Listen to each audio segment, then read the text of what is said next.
कोने कोने से यहाँ पधारे हैं।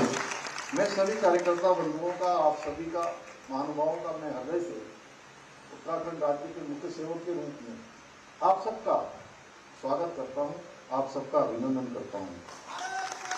और साथ ही आज के इस अवसर पर हम सभी का जिन्होंने एक लंबी यात्रा तय करके हमारे बीच में पहुंचे, जब मैंने उनसे पूछा कि आप कहाँ से आ रहे हैं तो उन्होंने कहा मैं केरल था, केरल से पूना गया, पूना से दिल्ली आया और दिल्ली से यहाँ रेल के माध्यम से, ट्रेन से वो हमारे बीच में पहुंचे हैं। मैं बीएमएस के राष्ट्रीय महामंत्री श्री रविंद्र हिंते जी का भी मैं देवभूमि उत्तराखंड आगमन पर हृदय से स्वागत करता हूँ, अभिनंदन करता हूँ। और मेरे लिए ये बहुत हर्ष का विषय है। सच में आप सबसे बड़ी ऊर्जा प्राप्त हो रही है। मैं जब देख रहा हूँ कि मजदूर संघ का हमारा क्या बड़ा स्वरूप, एक विस्तार रूप जब हमारे सामने हम देखते हैं तो सच में बड़ी ऊर्जा का अनुभव होता है। क्योंकि मैंने भी बहुत संगठन, जब बहुत कम संख्या में लोग थे, मैं भी संगठन का एक सामान्य कार्यकर्ता, छोटे कार्यकर्ता के रूप में और प्रारंभिक रूप में जब मैंने देखा कि अनेक परेशानियों का सामना संगठन में लोगों को संगठन खड़ा करने में होती है, अनेक चुनौतियों का सामना करना पड़ता है। साथियों, भारतीय मजदूर संघ आगामी 23 जुलाई को अपनी स्थापना के 70 वर्ष पूर्ण करने जा रहा है। और अभी मैं हिंदी जी भाई साहब से कह रहा था, मैं गलत नहीं हूँ तो शायद मैंने कहा सबसे पहले विद्यार्थी परिषद बना, फिर जनसंघ बना और उसके बाद हमारा भारतीय मजदूर संघ बना। तो 23 जुलाई को अपनी स्थापना के 70 वर्ष पूरा कर रहा है और आप सबका एक कार्यक्रम भी आज इसी निमित्त हो रहा है।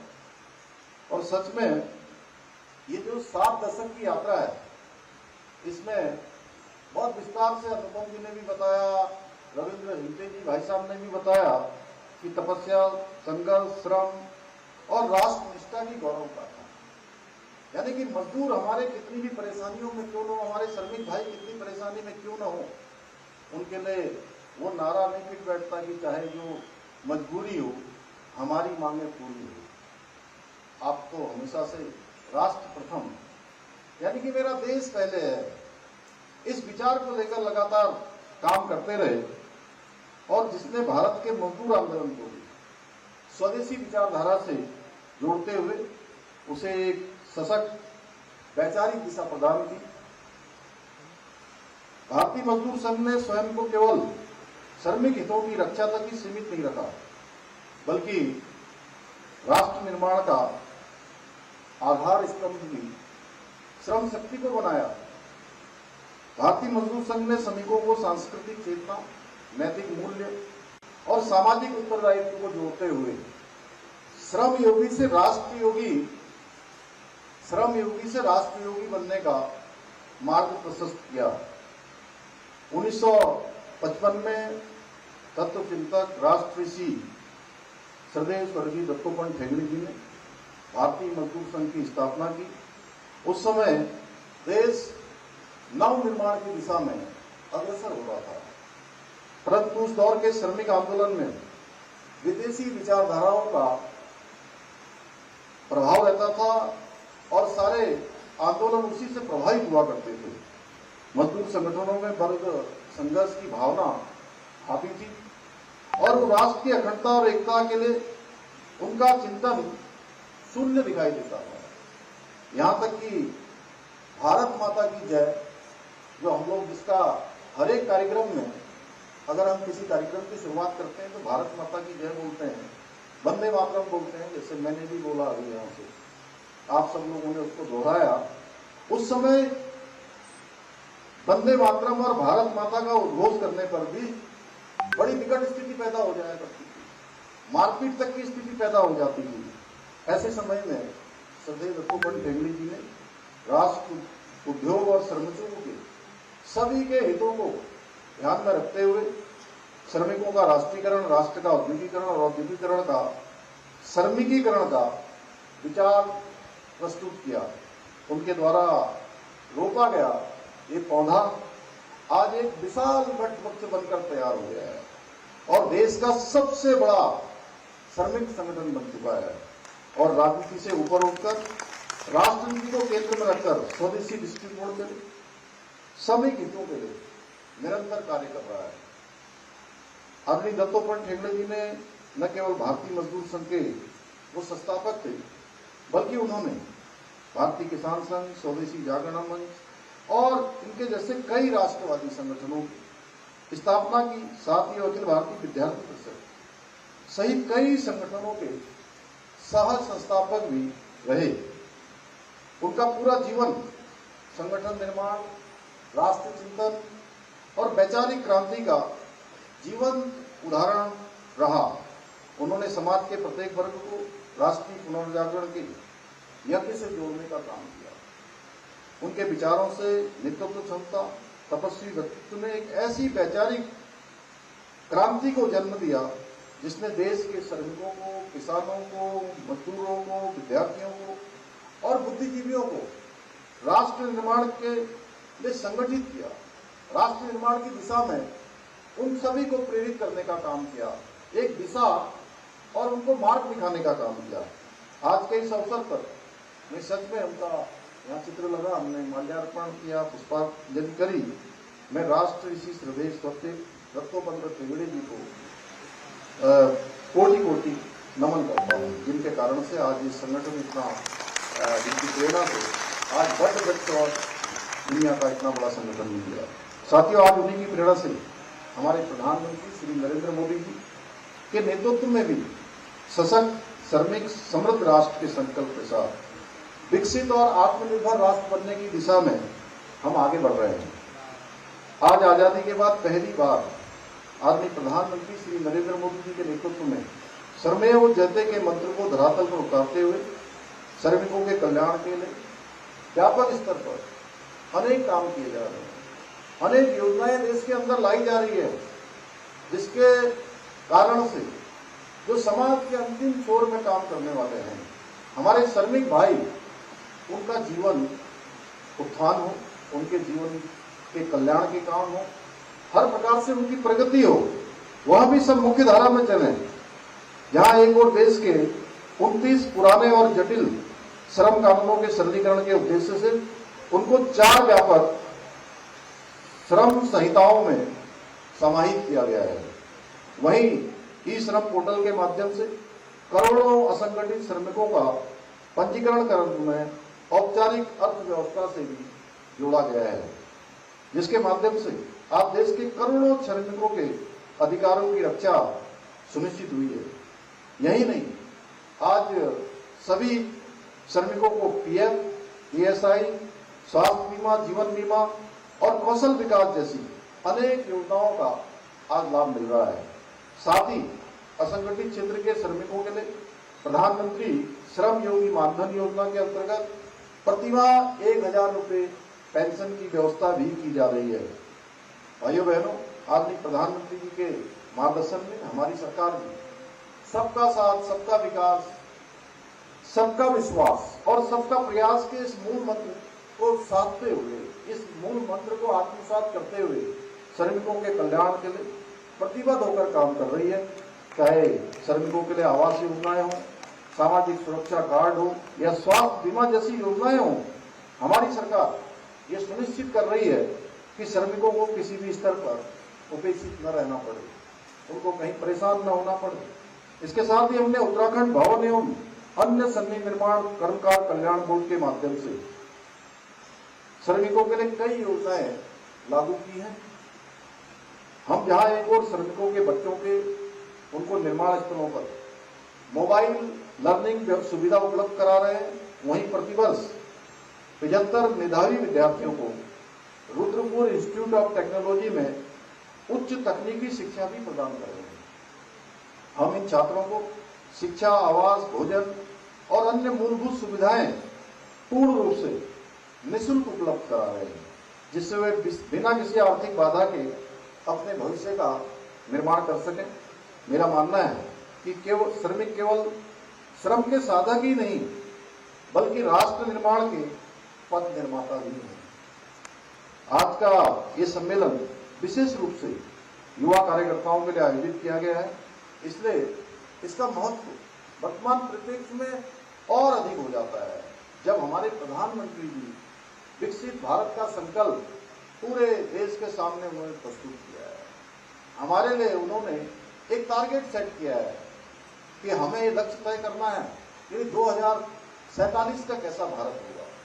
उसमें हमारे नौजवानों की, युवाओं की विशेष भूमिका इस अमृत काल में, इस विकसित भारत के संकल्प में बहुत महत्वपूर्ण रूप से होने वाली है।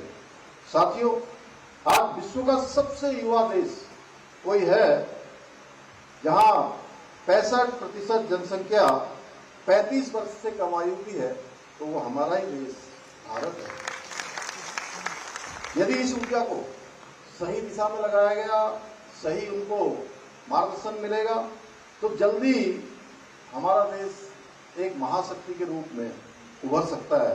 यही कारण है कि आदरणीय प्रधानमंत्री जी जब 2014 में देश के पहली बार प्रधानमंत्री बने, तो जिस दिशा में कभी किसी ने नहीं सोचा देश की आजादी के बाद कि हमारे पास साधन, संसाधन, सुविधाओं का अभाव हो सकता है, लेकिन उसके बाद भी हम अगर जीवन में आगे बढ़ना चाहते हैं तो उसके लिए अगर किसी ने प्रावधान सबसे पहले किया तो हमारे प्रधानमंत्री श्री नरेंद्र मोदी जी ने किया। उन्होंने स्किल इंडिया, स्किल डेवलपमेंट का पहली बार डिपार्टमेंट बनाया भाई बहनों। उसकी शुरुआत की उन्होंने 2015 में, और यह अभियान न केवल युवाओं को आज रोजगार से जोड़ने का काम कर रहा है, बल्कि आत्मनिर्भर भारत के निर्माण में भी अपनी महत्वपूर्ण भूमिका निभा रहा है।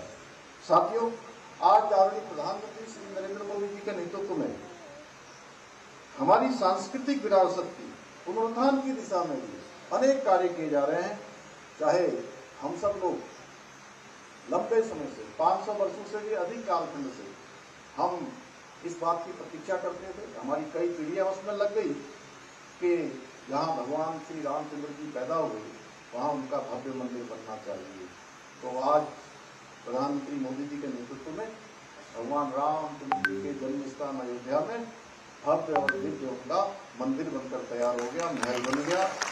काशी विश्वनाथ कॉरिडोर का निर्माण हो, उज्जैन में महाकाल लोक हो, या हमारे ही देवभूमि उत्तराखंड में बद्रीनाथ का मास्टर प्लान हो, या 2013 की आपदा के बाद किस प्रकार से पूरी तरह से वह बाबा केदार का धाम पूरी तरह से क्षतिग्रस्त हो गया था भाइयों बहनों। उसके नव निर्माण का काम हो, पुनः निर्माण का काम हो, भव्य केदार और दिव्य केदार बनाना हो, यह जो यात्रा 2013 की आपदा के बाद कुछ हजारों की रह गई थी, और आज इस वर्ष 1 माह और 21 दिन में वो यात्रा 12 लाख केवल केदारनाथ की हो गई है।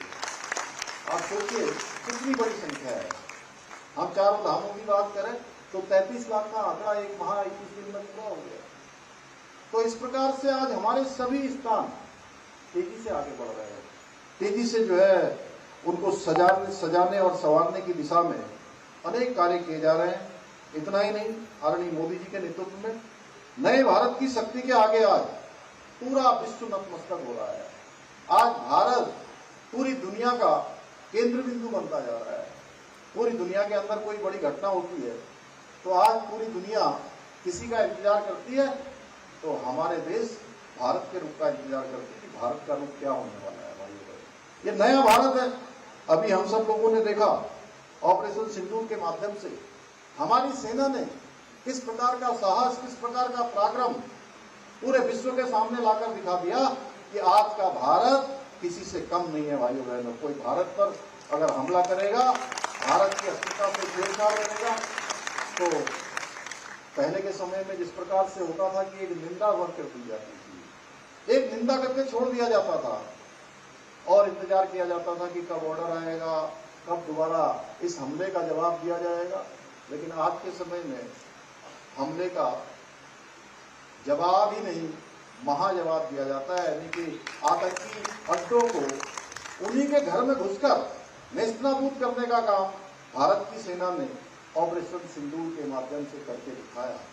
और भारत के स्वदेशी निर्मित हथियार जिसकी हमारी परिकल्पना रही है, उनको पूरे विश्व ने देखा चाहे हमारी ब्रह्मोस मिसाइल हो, चाहे हमारी जो है आकाश मिसाइल हो, ऐसे अनेक जो स्वदेशी निर्मित हमारे हथियार थे, हमारे उपकरण थे, उन्होंने पूरी तरह से पाकिस्तान को नेस्तनाबूद कर दिया और पाकिस्तान को 4 दिनों में ही घुटने पर लाकर छोड़ दिया कि उनको युद्ध विराम की भीख मांगनी पड़ी। 4 दिन में ही यह युद्ध विराम के लिए मजबूर होना पड़ा। आज के युद्ध में हारकर पाकिस्तान हमेशा की तरह अपनी लाज बचाने के लिए आज अमेरिका का सहारा ले रहा है। साथियों, पूर्ववर्ती सरकारों के विफलताओं के कारण से, उनकी तुष्टीकरण की नीति के कारण से हमारी देवभूमि में भी डेमोग्राफी में गंभीर बदलाव देखने को मिल रहे हैं। इसी बदलाव को रोकने के लिए हमारी सरकार ने प्रदेश में जहां एक और सख्त धर्मांतरण का कानून लागू किया है, वहीं हमने लव जिहाद, लैंड जिहाद और थूक जिहाद जैसी कुकृतियों को रोकने के लिए भी सख्त कार्रवाई प्रदेश के अंदर की है। आपने देखा होगा लैंड माफिया प्रदेश में बिना किसी डर के, बिना किसी भय के कहीं नीली चादर डाल देते थे, कहीं पीली चादर डाल देते थे, कहीं हरी चादर डाल देते थे और जमीनों पर कब्जा कर लिया। भाइयों बहनों, हमने इस लैंड जिहाद के खिलाफ कड़ी कार्रवाई करते हुए 6,500 एकड़ से भी अधिक जमीन इस लैंड जिहाद के अतिक्रमण से मुक्त, इन जिहादियों से मुक्त करवाया है लैंड जिहाद में। इसके साथ 200 से अधिक हमने मदरसों को सील किया है जो अवैध रूप से चल रहे थे। साथ ही 500 से अधिक अवैध ऐसी संरचनाएं जो अवैध अतिक्रमण के रूप में थी, भाइयों बहनों, उसको भी हमने हटाया है। और इतना ही नहीं, ये अभियान अभी हमारा रुकने वाला नहीं है, क्योंकि देवभूमि का जो मूल अस्तित्व है, आज पूरी दुनिया के अंदर आप कहीं से जाते होंगे, आप किसी भी स्थान के, उत्तराखंड के रहने वाले हैं, देवभूमि के आप निवासी हैं, आप दुनिया में कहीं जाएंगे